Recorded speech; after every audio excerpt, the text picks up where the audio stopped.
andan ustedes? Muy buen día, un gusto de saludarlos.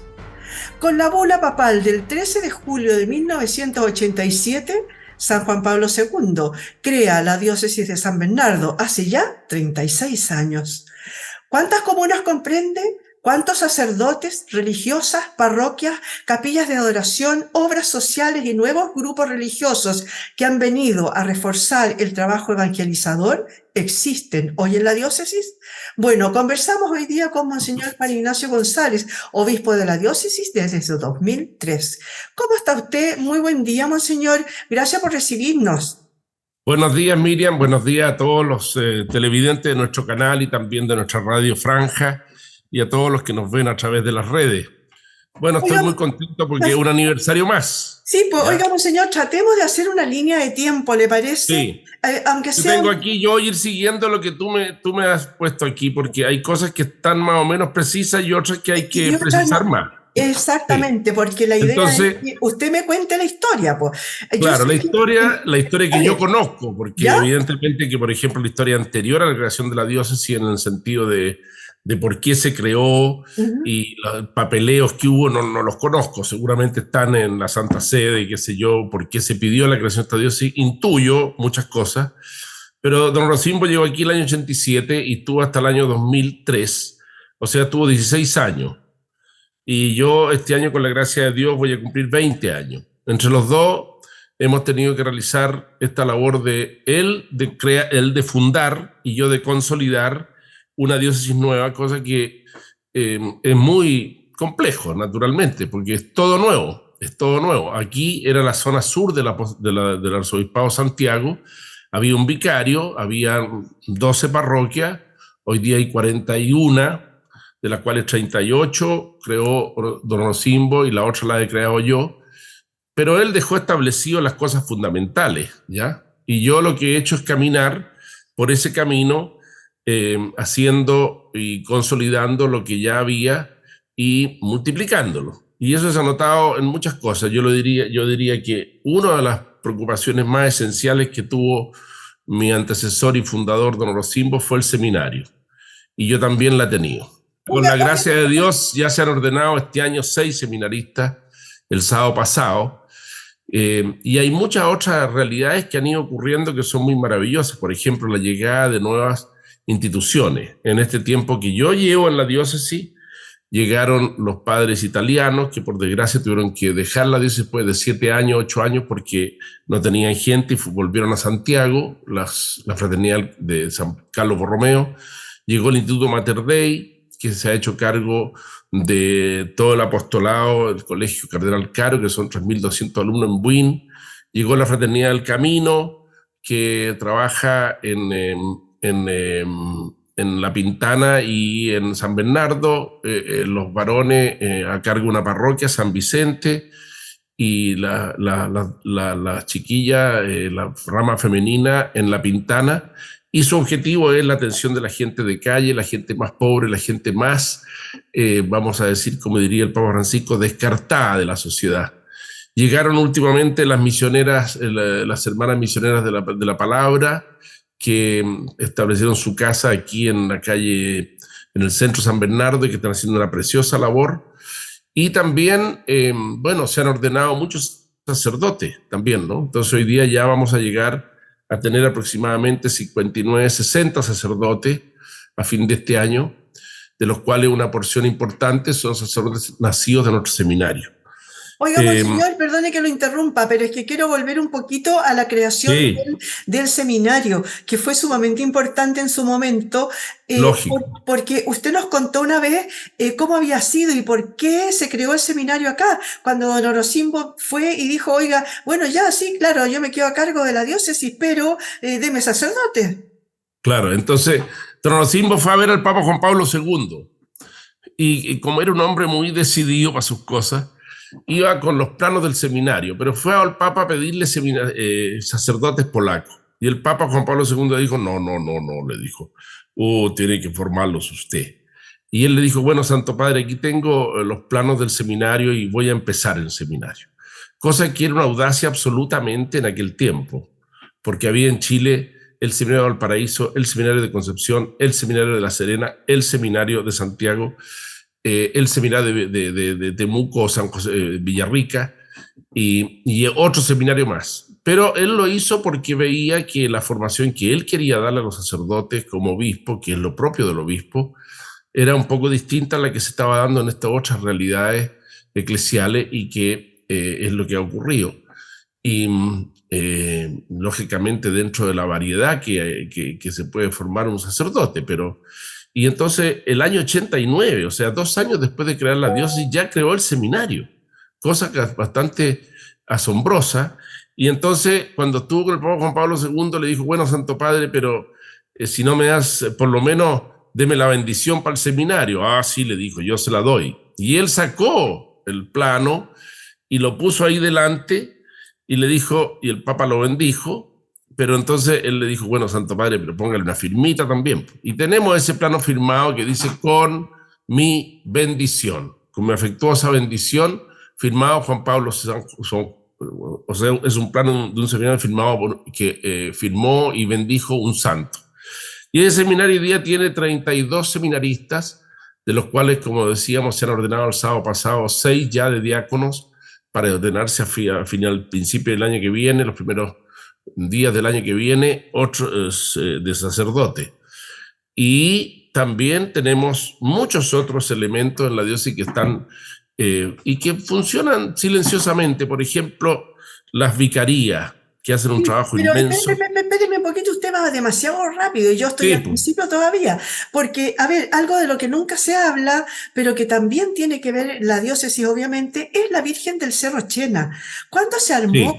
¿Cuándo se pensó? ¿Por qué se pensó Eso ahí? se puso antes, justo se empezó a pensar antes de la creación de la diócesis Ya. por parte de algunos sacerdotes de Santiago que trabajaban en esta zona y don Rocimbo le tocó ponerla. Y hay testimonio que puedo mandarle de las primeras fotos y de todo esto del momento en que se puso la Virgen de Chena, en que vino, era Nuncio, el que después fue secretario de Estado, Cardenal Sodano, él vino a bendecirla. Y hoy día estamos en la batalla, estos días estamos reunidos nomás con la gente que trabaja en la agrupación de amigos del Cerro Chena, de forestar arriba, porque hay una parte que es de la diócesis. Ese era un bien fiscal y don Rocimbo consiguió que se le diera a la iglesia y se puso esa imagen de la Virgen y ahí está pensado un santuario mariano. Y estamos trabajando para que así sea. Hay construcciones, hay la idea de hacer una capilla, hay la idea de que hay una comunidad religiosa que se encargue incluso viviendo ahí, pero no ha resultado hasta ahora porque era una congregación que tiene poca gente, pero hay, hasta mientras no hubo los trabajos del cerro que se están haciendo ahora de reforestación, había misa todos los domingos a las 9 de la mañana en la Virgen del Cerro Chena y mucha gente subía y ahora esperamos que con el camino puedan subir. ¿Me entiendes? Eso ocurrió justo el momento en que llegó el año 88. Llegó Rocimbo y puso la imagen de la Virgen ahí. Y tú sabes que hay nota muy, muy interesante, la Virgen está iluminada. Y alguna vez se ha cortado la luz de la iluminación. Y empiezan a llegar llamadas al Obispado de San Bernardo y a otros teléfonos, y hemos descubierto que son los amigos camioneros, choferes que van al sur, y que al salir de Santiago, ya aquí, están más o menos afuera, se encomiendan a la Virgen del Cerro de Chena, que con su luz ilumina su pasada por la carretera al sur. Y ahí tenemos nuestras fiestas, teníamos hace 2 años que no podemos, pero las fiestas marianas más importantes, 8 de diciembre, y también hay otro santuario, hay un santuario de María, de la Inmaculada de Concepción del Maipo, que es de 1850 y que yo creo que sería interesante que un día, ya lo hemos hecho, un programa como estamos haciendo con una radio del Maipo sobre el patrimonio que hay en nuestra diócesis de iglesia antigua, preciosa, toda en buen estado de conservación. Bueno, También ahí, está... sí, Sí, dime. perdón, es que, a ver, para cerrar un poco el tema de Monseñor Orocimbo y su legado, en buenas cuentas, Sí, usted dice que se hicieron 38 parroquias, las diferentes vicarías existentes hasta el día de hoy, que después fueron sí, capitalizadas, etcétera. sí, lógico. También tengo entendido que la revista y la Él editorial. empezó la revista, una Ya. revista que era una revista menos masiva y una revista más de formación, ¿ya? Y nosotros la seguimos durante todos estos años, llegamos a tener 20.000 ejemplares, ¿ya? Y ahora, después de la pandemia, tomamos una decisión que es que nos interesa mucho que la gente que quedó más abandonada del auxilio, para así decirlo, de elementos para formarse, para leer, es la gente de la tercera edad. Entonces pasamos de revista a un diario más pequeño en contenido, pero más fácil de leer, que es el diario Obispado San Bernardo, que sale a mitad de mes, todos los meses, con el que usted tiene ahí, ¿no es cierto? Es el mes de junio, mes del Sagrado Corazón, y que ha gustado mucho. ¿Por qué razón? Porque es letra grande y la gente joven es capaz de leer en PDF, pero la gente mayor no entiende de estas cosas con toda razón y por lo tanto en su parroquia, cuando va a la misa o cuando va a su capilla, se lleva su diario. Y su diario le sirve para alimento. Hay elementos informativos, hay elementos formativos, hay elementos, hay dos editoriales con temas más de fondo, y hay también mucha información sobre la actividad en las parroquias. Menos que la que teníamos antes, naturalmente, porque antes eran 35, 34 páginas, pero estamos llegando a gente que nos interesa mucho que esté muy bien acompañada, que son los mayores de edad. Monseñor, el 2003 usted fue nombrado obispo y se Sí. viene a trabajar en conjunto con el obispo Fuensalida. Cuando Monseñor Fuensalida después ya se retira y decide volver a ser párroco, usted ya está en ejercicio, digamos. No, pero no ¿No? es así. A ver, No es exactamente así. Don Rocimbo, el mismo día que me nombró, que fui yo consagrado, tomé posesión de la diócesis, y don Rocimbo dejó de ser el obispo diocesano y pasó a ser emérito. Y entonces él se fue a vivir a una casa, ya como obispo emérito, en la calle Barbarana, que se había hecho para los sacerdotes mayores. Y pocos días después, hablando con él, yo lo fui a ver para agradecerle todo porque la ordenación fue muy bonita, me ordenó él. Y entonces le dije, bueno, Rocimbo, dígame una cosa, le escribí una carta. Le escribí una carta que tengo guardada en que le digo, don Rocimbo, ¿qué quiere hacer usted? Y me dijo, yo quiero volver a ser párroco. Entonces le dije, me parece muy bien, déjeme pensarlo. Y se le nombró párroco de una pequeña casuchita que estaba en la maestranza, con la indicación, como ya tenía experiencia el hombre, de hacer una iglesia. Y él fue el que llevó adelante toda la construcción y las gestiones para construir la parroquia de San Víctor de la Maestranza, que es una parroquia donde caben 400 personas adentro y que hoy día tiene como párroco al padre Patricio Barría, y donde están también dos de los recientes ordenados diáconos. Entonces, y volvió a ser párroco, hasta que ya se nos enfermó. Tenía él muchas enfermedades, sobre todo la diabetes, y yo creo que aunque se cuidaba, yo creo que no se cuidaba mucho, y a mí me tocó asistirlo en el momento último de su muerte y decirle incluso con mucha claridad, pero con mucha buena cercanía, porque habíamos hecho mucha amistad, que se iba a morir. Y cuando le dije que se iba a morir, me dijo, ya. Entonces, se va a morir. Creo que me preguntó, ¿en cuánto tiempo más? En unas horas más, le dije yo, 2 o 3 horas más, porque eso me había dicho los doctores que estaban encargados de él, que eran los de nuestro hospital. Y efectivamente me dijo, entonces ponme de inmediato la unción. Se preparó y a las 2 horas y media falleció, estando todos los sacerdotes alrededor de él junto con su familia más cercana, y murió en un día miércoles santo, ¿ya? En un día jueves santo.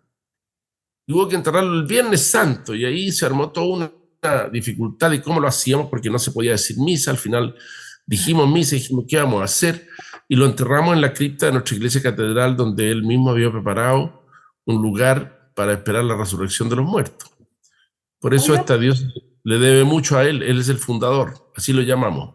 Por supuesto que sí. Oiga, monseñor, entonces, esta leve diferencia que yo tenía es respecto de cuando usted llegó, usted no era obispo todavía, nunca. No, pues yo fui consagrado y estuve un mes con él. Ya. Un mes con él, desde que fui consagrado, pero ya él seguía siendo el obispo. Yo tenía que preparar para esto. Claro. Pero él fue muy delicado en eso. Una vez que dejó de ser obispo, se retiró y ya no se metió más en la administración de la diócesis, evidentemente.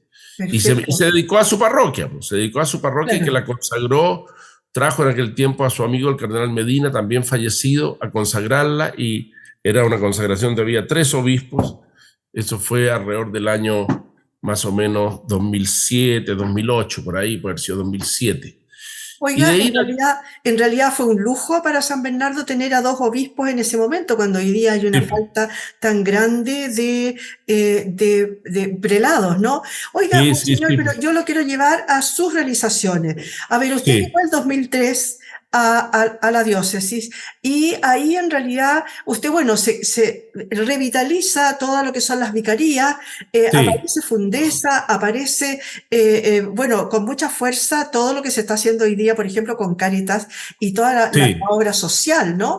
Pero hacia el sí, 2008 usted visionariamente empezó con el tema de los medios. ¿Por qué se sí, preocupó de tener un canal, nuestro canal ISB, lógico. luego tener una radio, ahora el diario, todo lo que son las redes sociales, etcétera? ¿Por qué le llamaron la Sí. atención? Porque captaba, aún desde mi perspectiva de abogado, que no es una perspectiva técnica ni ingenieril, que la formación y la información iba a empezar a correr por estas vías más que por las vías de los medios tradicionales como habíamos vivido hasta antes.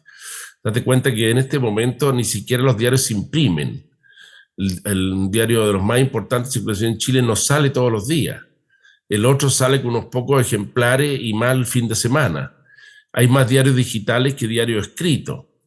Y por lo tanto, a mí siempre me preocupó mucho la formación de la gente, que la verdad sobre nuestro Señor Jesucristo, que es la finalidad esencial de la existencia de una iglesia particular, anunciar a Jesucristo, se realizara masivamente.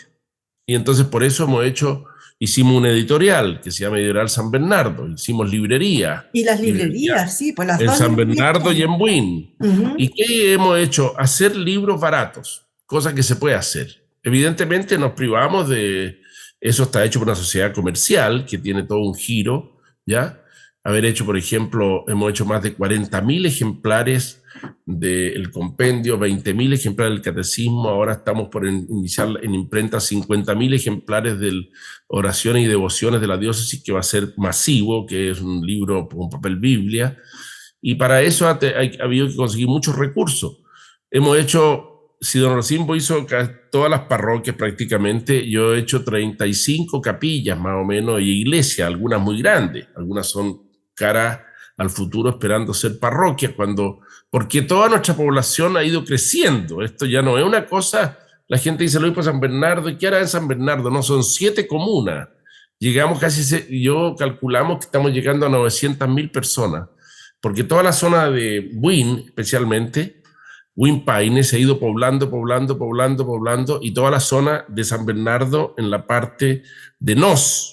Si la gente viene y se da cuenta, pero cantidades inmensas de nuevas villas, de nuevas villas, de nuevas villas, y por lo tanto eso implica todo un esfuerzo de presencia de la iglesia y muchas veces también la necesidad de contar con nuevas construcciones porque hay que hacer los trabajos pastorales en la casa de Dios, y la casa de Dios hay que construirla, ¿me entiendes? Respecto de eso mismo, a usted le tocó la reconstrucción posterior Sí, al terremoto del 2010.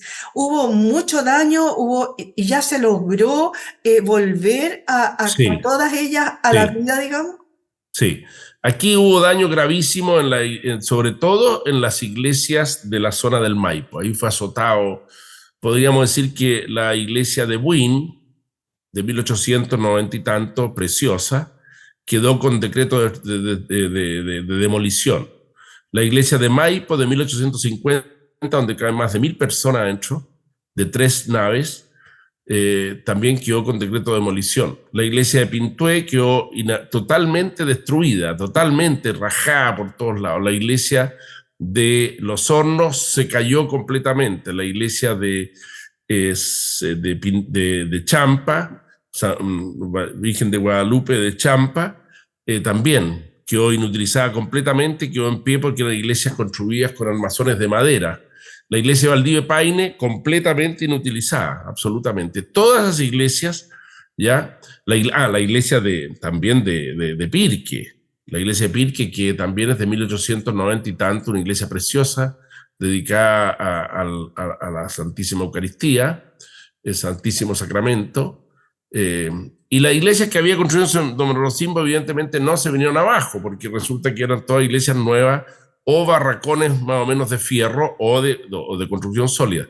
Ya ese periodo se cumplió. No tuvimos en nuestra diócesis, como en otras, la ayuda masiva del Estado, ¿no es cierto? No. Aquí tuvimos que rascarnos con nuestras propias uñas y hubo unos pequeños ayudas algunas veces, pero hemos trabajado con nuestros medios, de a poco, de a poco, de a poco. Por ejemplo, la iglesia de Caleretango hubo que echarla abajo, la única que hubo que echar abajo y construirla de nuevo. Y llevamos 7, 8 años construyéndola.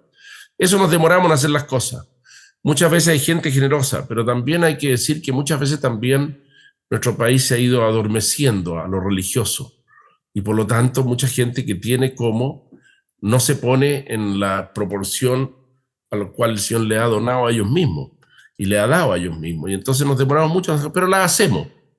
Las hacemos. Por ejemplo, en Paine había una iglesia grande, que era Santa María de Paine. Hoy día hay 2 iglesias más grandes que la sede parroquial, San Francisco y San Roberto Belarmino, fruto de la generosidad de mucha gente, ¿ya? Y previendo el crecimiento de la iglesia. Yo no estoy pensando que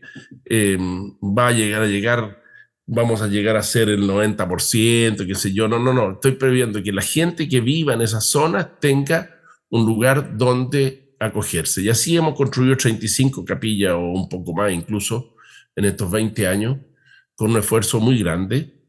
Pero la idea es que en este momento las 3 pilares de la acción de la diócesis son muy sencillos, porque ya estamos un poco cansados de planificaciones y de cosas en el mundo en general. Todos planifican y después el primer pilar es volver al culto a Dios y la misa dominical, es decir, tener los suficientes ministros del Señor que puedan celebrar la misa, y cuando no se puede la misa, por lo menos la liturgia de la palabra. Pero sobre todo en la idea de un país que se ha ido alejando de Dios, que vuelva a Dios, que vuelva a reconocer a Dios en su vida, que vuelva a reconocer a Dios en su familia, en la vida social. En un país que hemos separado absolutamente el mundo civil del mundo eclesiástico. La segunda es volver a orar. Los únicos seres de la creación que son capaces de orar son los ángeles y el hombre, el ser humano. Y resulta que de repente uno dice, en este mundo que estamos, ¿y para qué voy a orar? Si Dios lo sabe todo. O algunos no saben cómo orar. Oración colectiva, oración comunitaria, oración personal, como dice el Evangelio. Aprender a ir a Dios por la vía del diálogo y de la comunicación con Él. Y para eso vamos a lanzar en el mes de agosto, septiembre, un librito muy bien hecho, que ha costado muchos meses,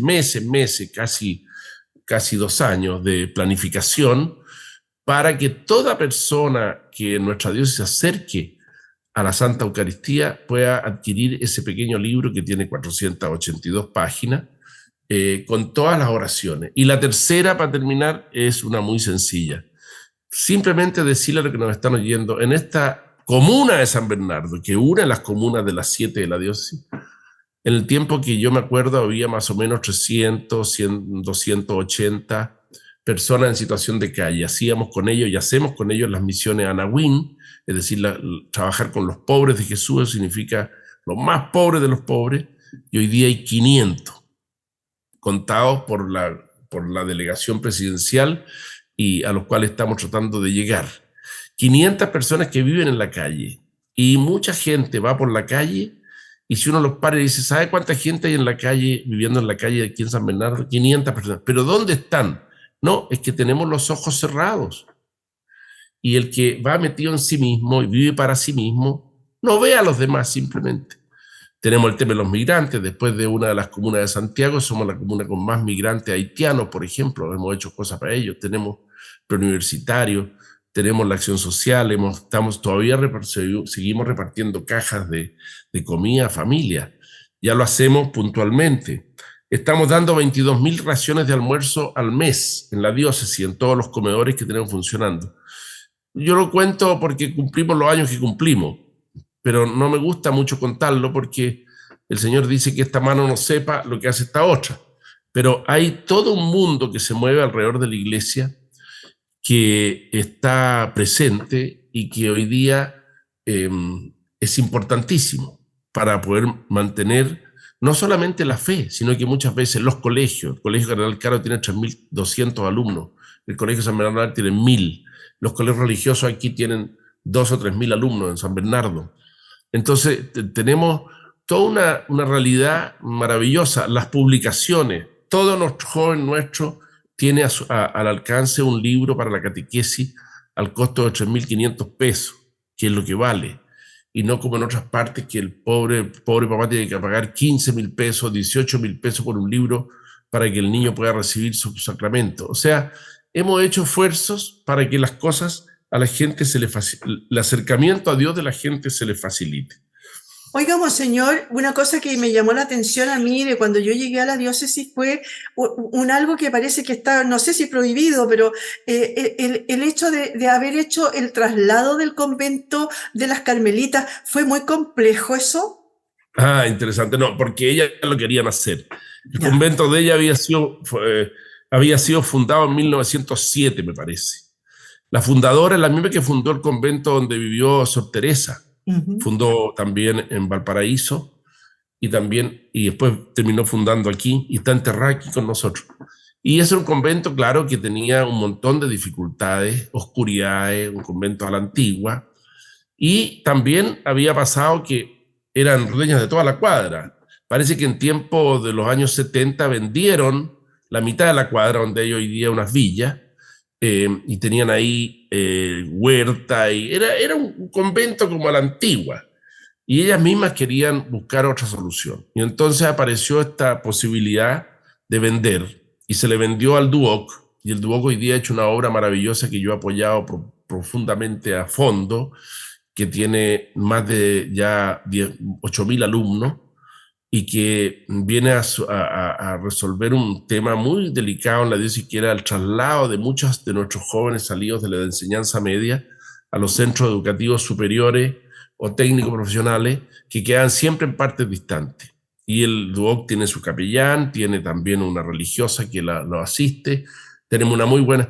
Y entonces ellas vendieron al Duoc en el precio que correspondía, y se construyeron su convento, que ahora está empezándose a construir muy luego la iglesia de ella. Ya tienen misa los sábados, los domingos a las 12 en la capilla provisoria.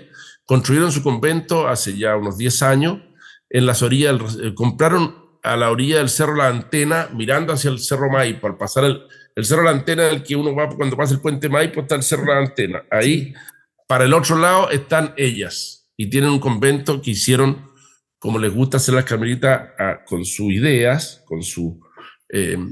y que es un convento un poquito así como una media luna, ¿ya? De 2 pisos, y ahora van a construir la iglesia, y ya en los domingos y entonces, porque ellas no solamente viven totalmente para el Señor en esa clausura de la cual no salen nunca, solamente para votar y para ir al doctor. Pero también necesitan el apoyo de muchos laicos, y sobre todo muchos laicos van a buscar el apoyo de las carmelitas, y por eso a partir del mes pasado ya empieza a haber misa todos los domingos a las 12, que está abierta al público en una cosa provisoria, pero que es muy importante para la vida de un convento. Sí, o sea, tenemos, yo creo que si en la vida religiosa femenina aquí ha ido cundiendo, han llegado muchas, y han aparecido vocaciones. Por ejemplo, Fraternidad del Camino allá tiene 2 o 3 vocaciones chilenas. La Mater Dei tenía 4, y una se murió en un accidente, que era una hija de Valdivia Paine, una chica joven, la Francisca, murió en un accidente en Argentina en el mes de marzo de este año. Fue una tragedia tremenda. Claro. Sí, hace muy poquito. Sí. Después